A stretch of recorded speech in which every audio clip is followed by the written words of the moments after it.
Okay, so yeah, for some reason it was connected to a different microphone. So I had to go and change my microphone on my, so I'm not sure why that happened. Okay, so back to what I was saying. I guess everybody's heard that somebody at Clifton, a teacher at Clifton Middle School, tested positive for COVID. So that's our first school system COVID thing, I think. And there were like 17 people tested positive at one of the nursing homes in Clifton Forge. And what's the other thing I was going to tell you? Hopefully it'll come to me.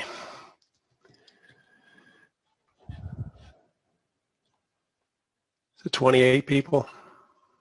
Okay. Yeah, I didn't realize it was that many. Because the numbers had gone up significantly in the last couple of days, and we were like, what? There must have been some kind of outbreak somewhere. There's an outbreak. Oh, is it the corn? Yeah, the cornhole tournament. The infamous cornhole tournament.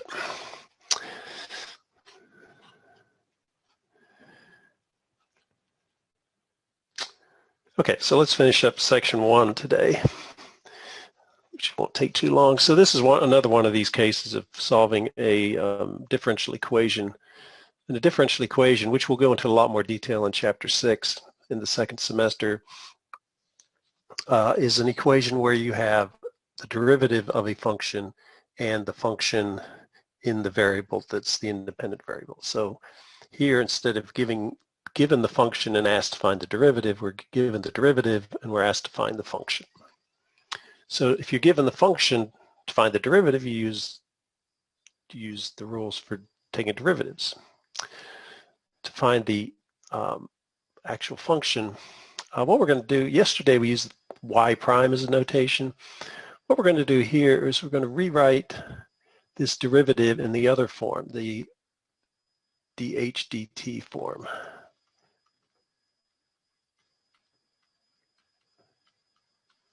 So all we're doing is using, it's like f prime of t is the same as df dt. But what we're going to do here, which is different because we talked about differentials in section 3.9, was we're going to treat this, rather than the derivative of h with respect to t, we're going to treat it as this dh divided by dt. And because of that, we can multiply both sides by dt, like that. And I'm going to put a parenthesis around it, so I'm showing that I'm multiplying everything by dt.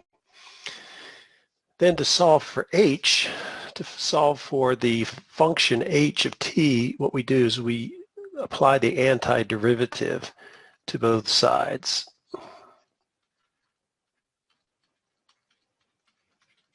So we use the antiderivative or indefinite integral notation, which is this big long S-looking symbol. And the indefinite integral of dh is just h. So that just becomes, the left-hand side just becomes h of t. And then if we use the rules for antiderivatives, I can, do each one of these separately. So the first one will be 8, a constant multiplier, and then we add 1 to the exponent and divide by the new exponent. We add 1 to the exponent, divide by the new exponent. Here we have 4. The integral of 4 is just 4t. And then we add our arbitrary constant c. So this process here is called taking the indefinite integral, or the antiderivative. So now I have the answer. Now this answer, which has the arbitrary constant c, we call the general solution, because it's really a whole class of solutions that are all separated by some constant c. So, this is some kind of fourth order polynomial. So let's say it looks like that. They would look all the same, except they would just be shifted by c. This is, you know, if you remember back in pre-calculus, this is your y shift for a function. So you have kind of like a parent function, and then you have the y shift. So it's called the general solution because it gives you a class of curves, but we don't know which one of those curves it is. So to be able to get the constant c, we have to use, so so the question is, why does the antiderivative get rid of the dt? And it's because the dt really just represents, it's just telling us what variable we're integrating with respect to. When it comes to antiderivatives, this part is just a way of telling us that when we integrate this, we're going to integrate with respect to t. You know, and you might say, what does that mean? Well, let's say, you know, I had the antiderivative of y squared plus 3 dx. Well, here I have a y variable, not an x variable. So I can't use the rules that I know to be able to do that. The answer of this integration would be, it would be y squared plus 3x plus c, because I'm integrating with respect to x. So when you integrate with respect to x and the variable's y, you just treat this as like a constant. So it's, here I have 3, so the integral of 3 is 3x. The integral of y squared with respect to x is just x y squared. You know, here I'm multiplied by 3, here I'm multiplied by y squared.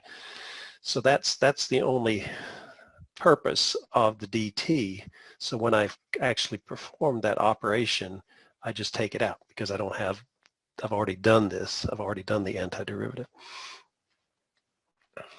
Now in the second section, this dt represents something else.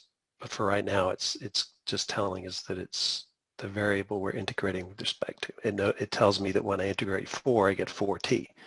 If I had dx, I'd get 4x. Okay, so that's the general solution. Now, we talked about initial conditions. That's kind of a misnomer because, you know, most of the time it is what the value of the function is at t equals 0.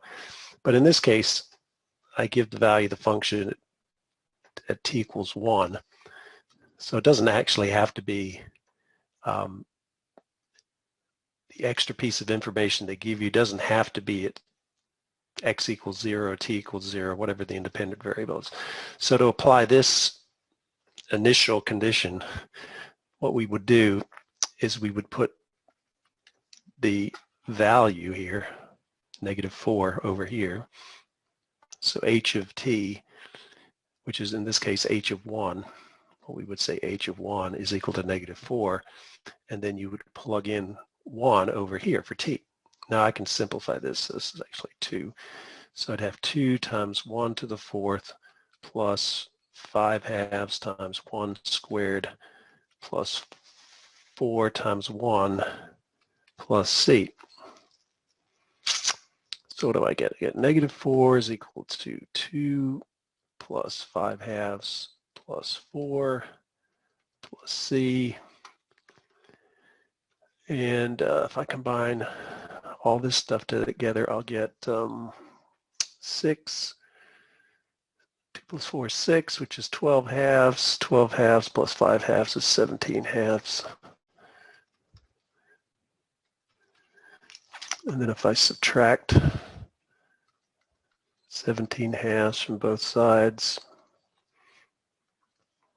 I'll get c. So c is going to be equal to, this is 8/2. So I get 17/2. -17/2 minus 8/2 would be -25/2. So that's my arbitrary constant c. It's just a matter of plugging in, taking the value of the function, put that on the left-hand side of the equation, plug in what's inside here into the right-hand side of the equation. The only unknown left is c, and you just have to do the arithmetic to solve for c. So if we substitute c into here, let me just go ahead and do it up here so I can see it. So h of t is equal to 2 t to the fourth plus 5 halves t squared plus 4t, and what did I get? Negative 25 halves. This is called the particular solution. So it's the general solution with the arbitrary constant determined.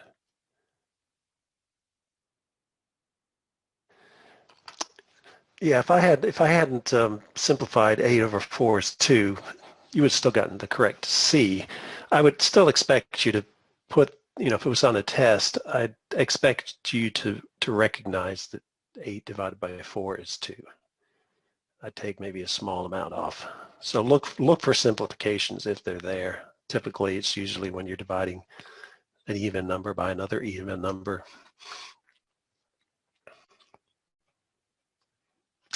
Okay, so that's another example.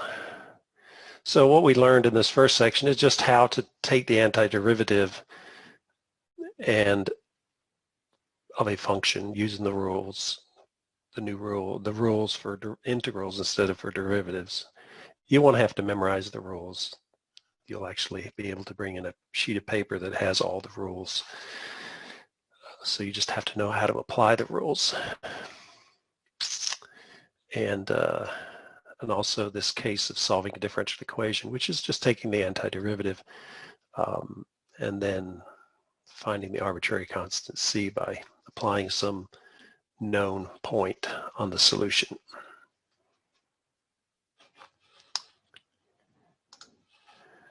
Okay, let me pull up my notes for section 2.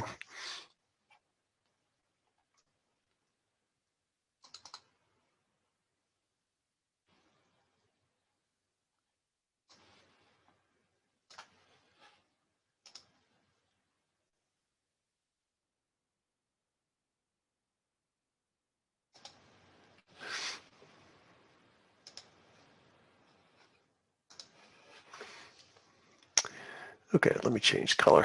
Let's go back to boring old black. So we're going to do 4.2, which is area.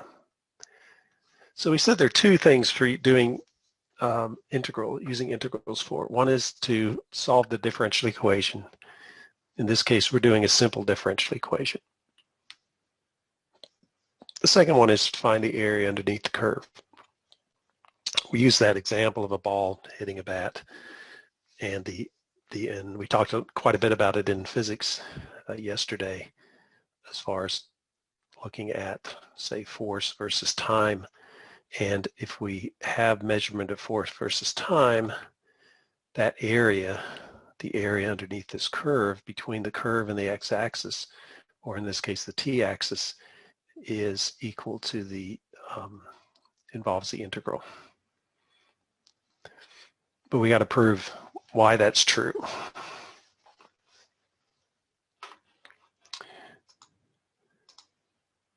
Now right at the beginning of class, we talked about, our first in-class assignment was talking about how do we estimate the area underneath the curve. And what we did was we made these rectangles.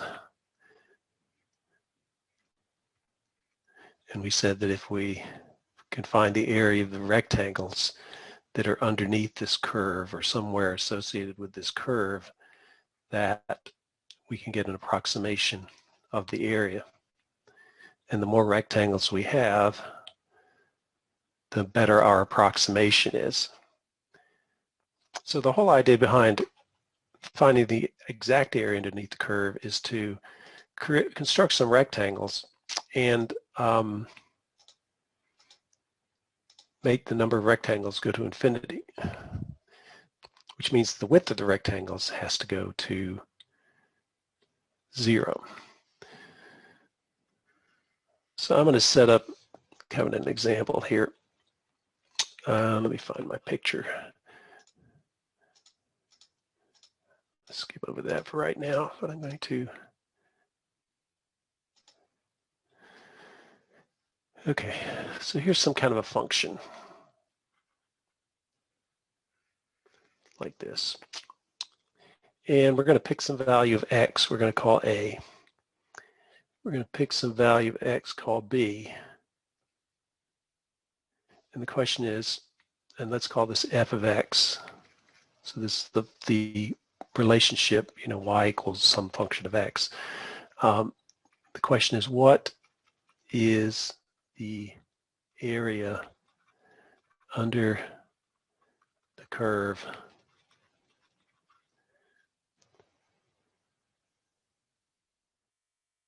I should say, well, let's say between the curve and the x-axis from x equals a to x equals b.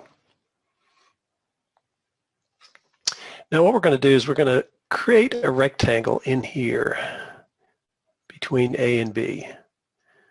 And we're going to build our analysis around this point. And we're going to break this interval up into equal increments. So there's going to be, we'll call this distance here delta x sub I. And we're going to, let me move this out of the way here. It's got enough space. Okay. We're going to define n is the number of rectangles.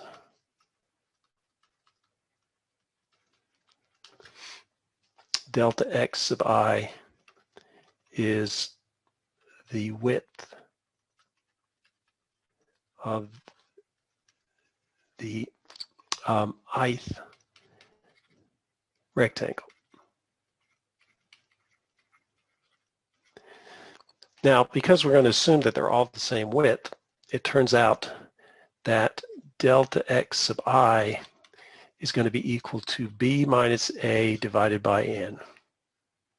So all you do is you take the distance from the beginning of this interval and to the end of the interval, which is b minus a, and you divide by the number of rectangles, and that gives you the width of the individual rectangle. So that's the width. Now the next thing is the height of the rectangle. So let's put that in here. Here's the height. Sorry, it's not straight line. We'll call this h sub I, the height of the rectangle. So what is h sub I? H sub I is the value of the function at, we're going to use this subscript x sub I, okay? Now, do we take the value of the function at the beginning of the interval, this subinterval? Do we take it at the end of the subinterval? Do we take it in the middle of the subinterval? It turns out it doesn't really make any difference. So to find the total area under this curve, we're going to use this notation. So we're going to say the area is equal to the summation. So that's what this little symbol stands for. We've used this in physics. We sum forces together. Mostly forces. So it's a summation thing. We're going to go from I equals 1 to n. So we're going to actually, if I equals 0, no, 1, yeah, we'll go with from 1 to n. So we're going to take the area under the first rectangle, and then we're going to add it to the area under the second rectangle, and add that to the third area into the third rectangle. I'm not going to draw all the rectangles, but you can imagine that I've got these rectangles that have the same width, delta x sub I, and they have different heights. And that's what we did in that second problem in the first homework set we did. We took the widths and we multiplied those by the height of the curve, which was the value of the function. So the area of a rectangle is going to be equal to the height times the width. So let's just write that. So the area of a given rectangle is just h sub I times delta x sub I, or the value of the function at the value of x times delta x sub I. We're going to use this. Okay, so it's going to be the value of the function at some value of x as we increment. We're going to start at x equals a, and we're going to go to x equals b, and then multiply by the width of the rectangle, delta x sub I. And that'll give us an approximation. If n is less than infinity, the area is an approximation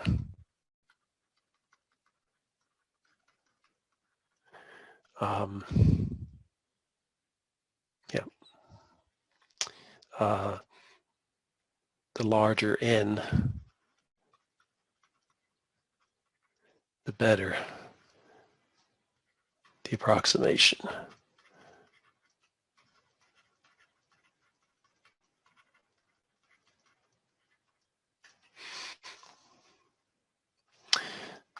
But what if we go one step and we take the limit as n goes to infinity of this process?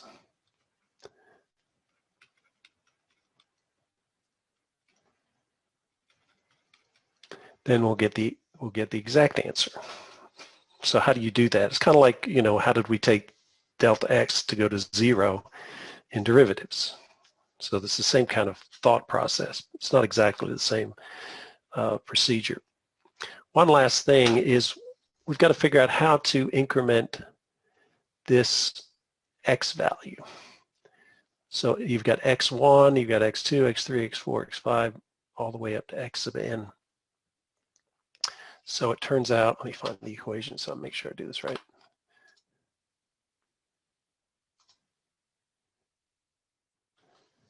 So what we're going to say is that x sub I is equal to a plus I times delta x sub I. But delta x sub I, this is a constant. So there is a delta x for each increment.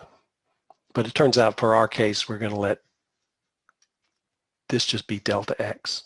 So I'm going to simplify it a little bit by saying it's I times just delta x, where delta x is b minus a over n.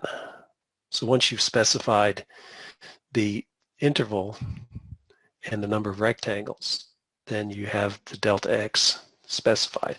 Then you can calculate the value of the function by plugging this into the actual function that you're trying to evaluate the area underneath. So let's do an example here. So let me add another page here. So the question is, what is the area under the curve f of x equals x squared between x equals 0 and x equals 10? Question mark.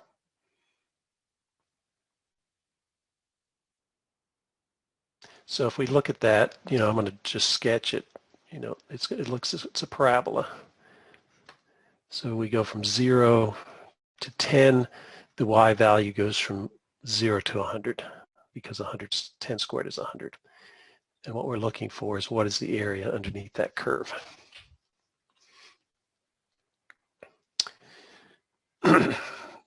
So again, what we're going to do is we're going to use this definition that the area equals limit as n goes to infinity of the summation from n equals 1 to n I equals 1 to n of f of x sub I times delta x.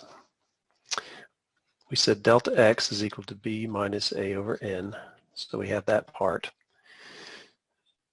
And for our particular case, this is b, this is a, so we get 10 minus 0 over n. So delta x is 10 over n. So if n was 10, delta x would be 1. We'd increment, every unit. If n was 20, delta x would be 0.5. If n was 100, delta x would be 0.1. But in this case, we're not specifying n. We're leaving n. We're just saying n right now is finite, and then we're going to take the limit as n goes to infinity. Okay. The next thing is to evaluate f of x sub I. Well, remember x sub I is equal to a plus b times delta x. For our particular case, a is equal to 0. And I think I've written something wrong down here. Hold on. Yeah, it's not, that's wrong. The second term's wrong. Well, we said it was equal to I times delta x, sorry. So this becomes I times delta x, but delta x is 10 over n. So this term is always going to be, this is going to be constant in the numerator, and it's going to be just the difference between the beginning and the end of the interval. So that's x sub I. So if I plug that into my equation here, f of x sub I is going to be I times 10 over n squared. So that's the height of the rectangle. So when I equals 1, you'll have 10 over 10. I is 1, so you'll evaluate the function at 1 squared.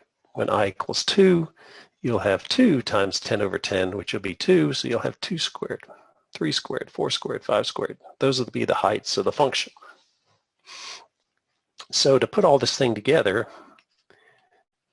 we're going to plug it in here. So we're going to take the limit as n goes to infinity of the summation from I equals 1 to n of f of x sub I, which is going to be I times 10 over n squared. So that's f of x sub I. And then we multiply by delta x, which is 10 over n.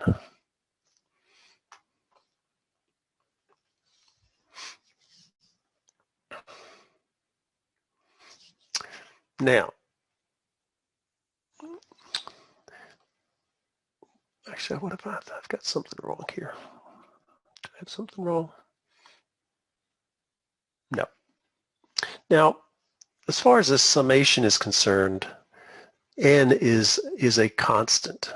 So if n was 10, then I just plug 10 in here. So I can simplify this thing down. It's kind of like, with differentiation, we can take constants across, well, we talked yesterday about taking constants across the integral sign. You can do the same thing here. Before we do that, though, let's just multiply everything out and see what we have. So we're going to have I squared. We'll have 100, which is 10 squared, divided by n squared times 10 divided by n. And you can see all that put together is going to be 1,000.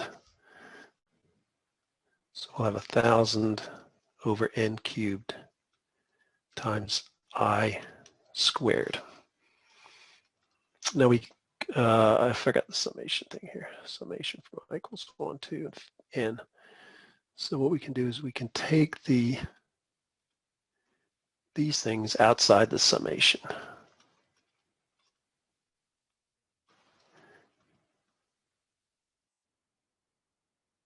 So summation from I equals 1 to n of I squared.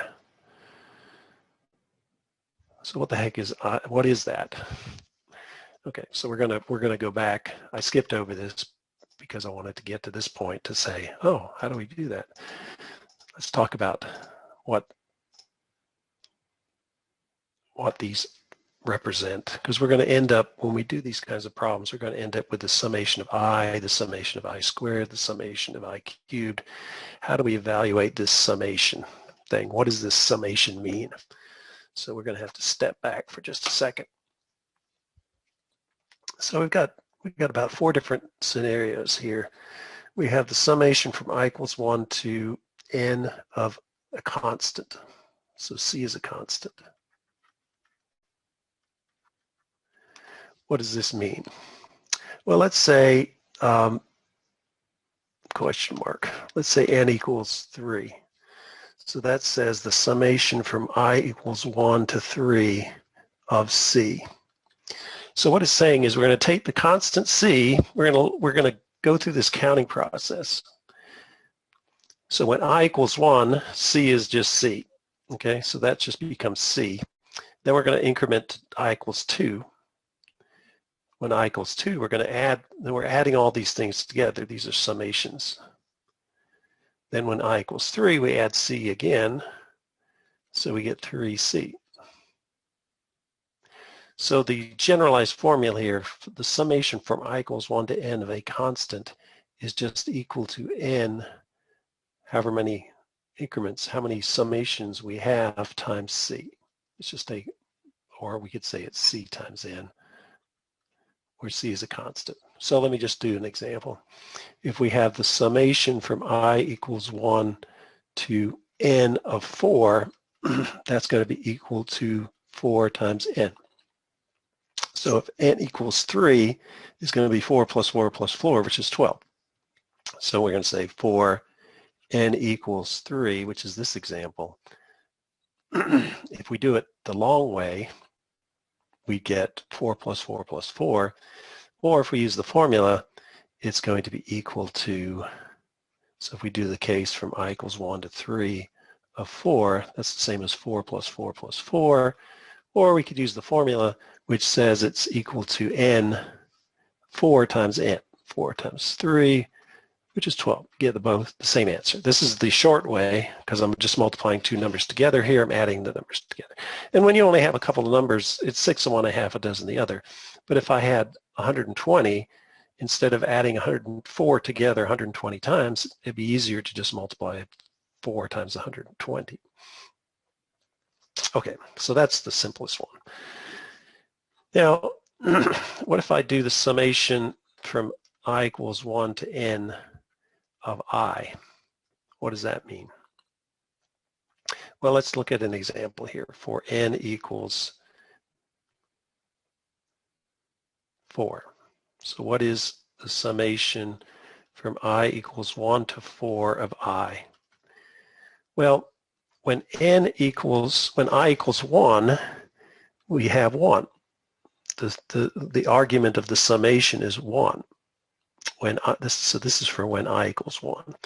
When you have I equals 2, then you put 2. When I equals 3, you have 3. When I equals 4, you have 4. So you add those numbers together and you get 10. So that's what that's representing. When you have the summation of I, you're just basically adding the numbers from 1 to whatever n is. So, you know, if n was equal to 10, you'd add 1 plus 2 plus 3 plus 4 plus 5 plus 6 plus 7 plus 8 plus 9 plus 10. Okay, so that's what this represents. And the formula for that is n times n plus 1 over 2. Let's see if that works. So if I do it for n equals 4, so here for n equals 4, I'd have 4 times 4 plus 1 divided by 2, which is 4 times 5 divided by 2, which is 20 divided by 2, which is 10. So you can see the long way is doing this way, the short way is doing it that way. Which again, in this case, for four numbers, it's just as easy to do it this way. But let's say n equals 100. the answer, if you did that, if you add, this is 1 plus 2 plus 3 plus 4 plus 5 plus 6 plus 7 all the way up to 100, you could do that. You could add all those 100 numbers together.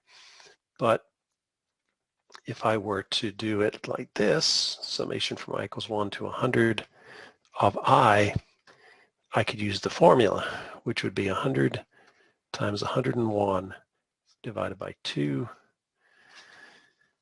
And so what do we get? 100 times 101 divided by 2. That's a lot easier than adding up the first 100 numbers. And that's the number you would get. Okay. The third case is the summation from I equals 1 to n of I squared. So again, let's look at the example for n equals 4. So we'll do the summation from I equals 1 to 4 of I squared. That would be 1 squared plus 2 squared plus 3 squared plus 4 squared, which is 1 plus 4 plus 9 plus 16, which is, what is that, 30? Did I do that right? 1, 4, 9, 16, that's 25. 25 plus 5 is 30. Okay, that looks right. Okay, now the formula for that is n times n plus 1 times 2n plus 1 divided by 6. So let's apply that formula. So instead of adding these numbers together, I could put 4, which is n, times 4 plus 1, times 2 times 4 plus 1, all divided by 6. So that's 4 times 5 times, this is 8 plus 1, which is 9.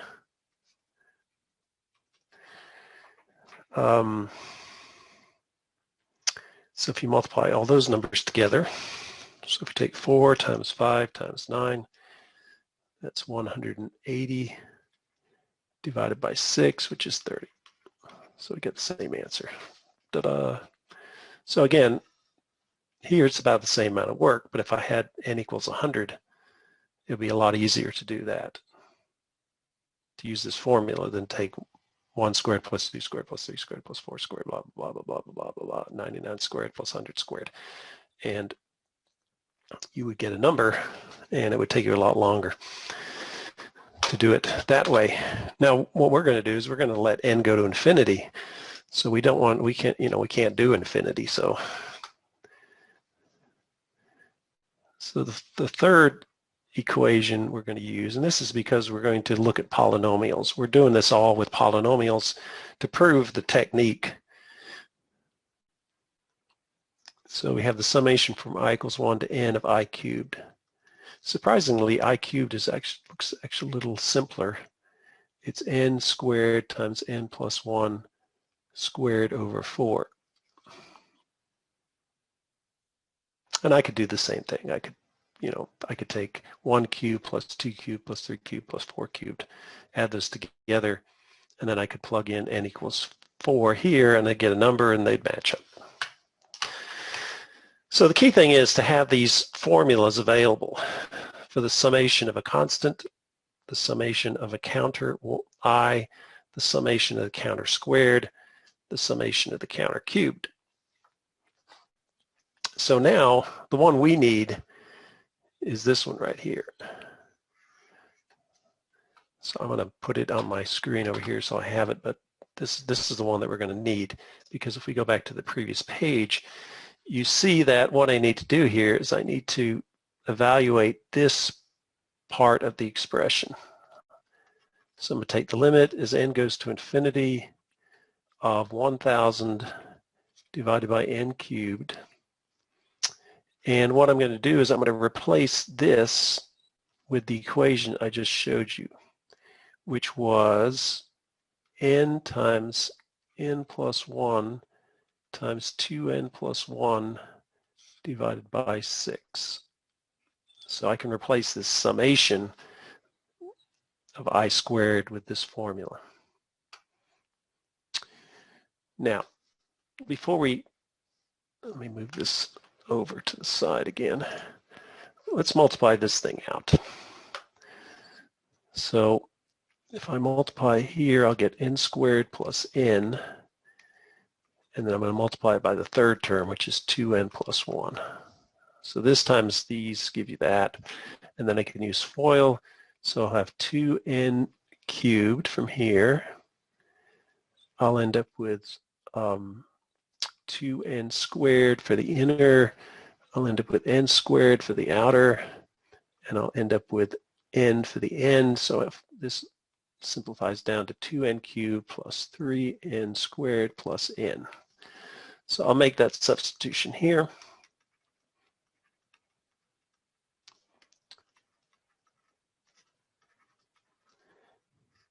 So the numerator becomes 2n cubed plus 3n squared plus n, all divided by 6.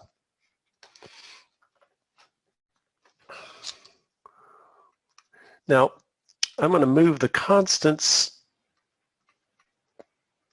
outside. So I'll have 1,000 divided by 6. So this divided by that. And then I'm going to put this n cubed into the denominator here.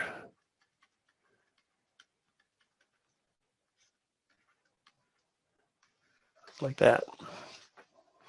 And then I'm going to make up 3 fractions.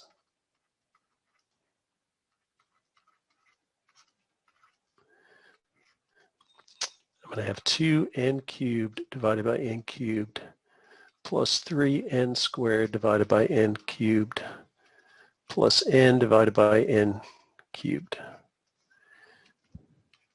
And then one final thing before I take the limit.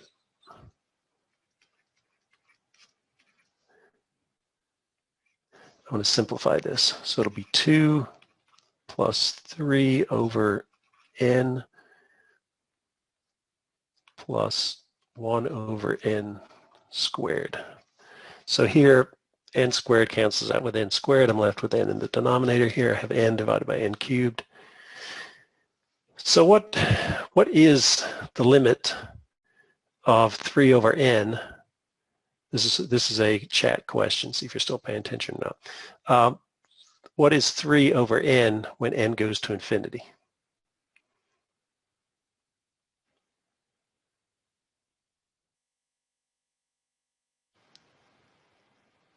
So let's end. What is the limit of 3 over n when n goes to infinity? So you're taking 3. What's 3 divided by infinity? 0, exactly. Okay. So if I take the limit as n goes to infinity of 1 over n squared, what's 1 over infinity squared? 0. So the two terms here drop out. So the final answer is going to be 1,000. Now this doesn't get affected at all because it doesn't involve n, so it doesn't go to infinity and it doesn't go to 0. These two go to 0. This one just stays the same.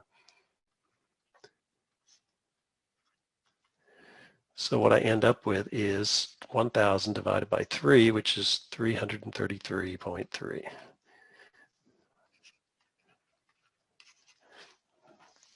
So let's go back to the beginning. Now that we've gone through this whole thing, we'll go through it. We'll repeat before we. So the question was, what is the area under the curve y equals x squared between x equals 0 and x equals 10? And what I did was I said that the area was equal to the summation of these rectangles, n number of rectangles, where the height of the rectangle is determined by the value of the function, and the width of the rectangle is determined by how many rectangles I have. So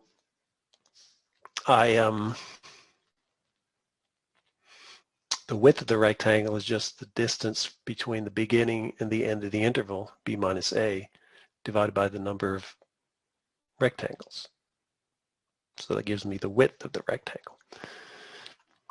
I had this x value. I need the x to be able to calculate the value of the function. So when I started at I equals 1, I had the value of the function at x equals 1. When I had I equals 2, I get the value of the function at x equals 2 if I had 10 rectangles. Okay.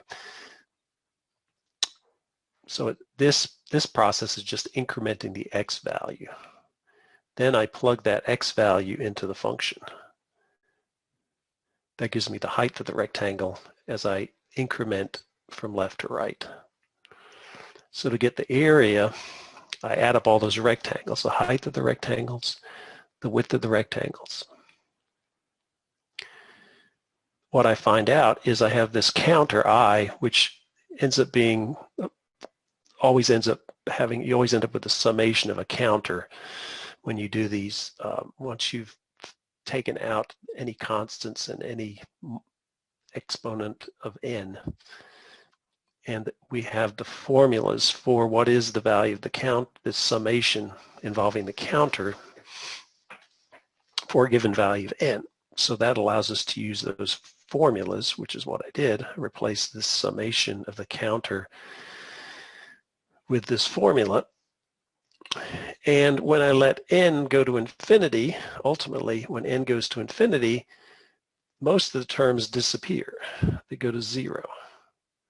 There's only usually one term that doesn't go to 0, and that one term times the other stuff that I factored out gives me the answer. Now, is that a reasonable number or not? So let's make an estimate of what the area under this curve is. You know, we said that and of course this is not to scale, but you know, we went from 0 to 10 in the x direction, and we went from 0 to 100 in the y direction. So if I were just to draw a straight line between the beginning and the end, like that, I would get an area, which would be overestimating the area underneath this curve. But it would at least give us an idea of if our answer is reasonable or not. So the area of the curve, the area is 1/2 the base times the height. The base is 10, the height is 100. So I would get 500 as the estimate. We got 333, okay, which is less, but it's in the same ballpark. So it seems reasonable. It is the right answer, okay? So this is what we do in section 2, is we're going to do some more examples of this. The good news is that I don't put one of these on the test because it just takes so long, and it's easy to make a little bit, make an error. But I do like to go through this, and I'd like to make sure you understand it, because it's kind of like when we did the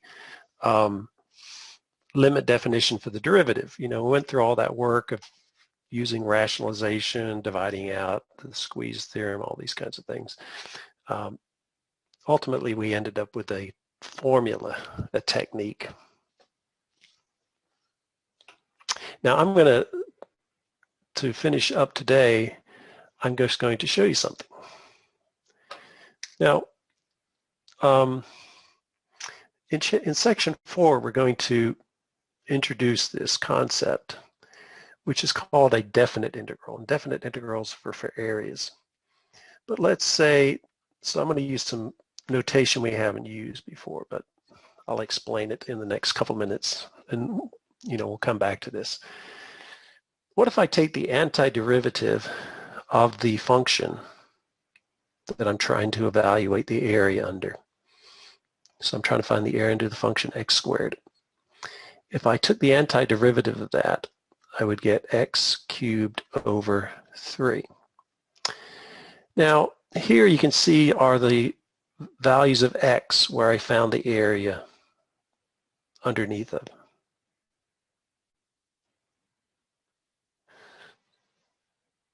So what we're going to do is we're going to come up with this process. Instead of doing an indefinite integral where we add a constant, arbitrary constant c, we're going to do this definite integral. It means taking the antiderivative, and then we're going to evaluate the antiderivative at the value of x we're going to call this the upper limit, and then we're going to subtract the antiderivative at the lower limit. And you see if we evaluate that, we get 10 cubed, which is 1,000, divided by 3, which is 333.3, and I get the answer. So this is the hard way, okay? This is the way that we're going to learn to do it, and you get 333.33. What Newton figured out was that there's this short way. It's called the fundamental theorem of calculus. And it says that you can find the area underneath the curve by taking the antiderivative of the function and evaluating the antiderivative at the upper limit of the area and subtracting the antiderivative value at the lower limit. And you can see how much easier that is. So that's ultimately where we're getting to. This is to prove that if we do it the long way, and we didn't know about, if I didn't know about the fundamental theorem of calculus, I could still calculate the areas underneath curves. It would just be a real pain in the you-know-what. Okay. So what we're going to do next time is we are going to do a different function and see how it changes. So let me find the next one that I'm going to do.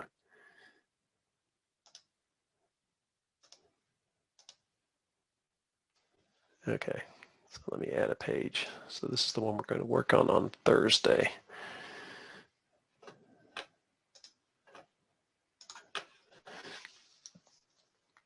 So we're going to have this function, f of x equals x cubed plus 1, and our limits are going to be from 0 to 3. And if we plot this function, it's a cubic function with a vertical shift of 1 unit. So it looks something like this. And what we're going to do is we're going to find the area underneath the curve between 0 and 3. And we're going to do it using the same technique that we just did. And then you're going to have quite a few homework problems doing the same thing. So even though it's not on the test, we do kind of cover it pretty heavily. Okay, I think it's enough for today. But, okay, yeah, make sure I got everybody. So yesterday, Cassie, I missed Cassie, and so make sure everybody's, did Savannah come? Look under participants here. Savannah, yep, okay, Savannah's here. Everybody else. And I've seen all the non-governor school students. Okay, so we'll see some of you in physics tomorrow. By the way, I did complete the video for the physics. It's pretty complicated, so hopefully you guys will be able to do it. And I'll post that this morning if somebody wants to try it. It's about an hour video, so have something to look forward to.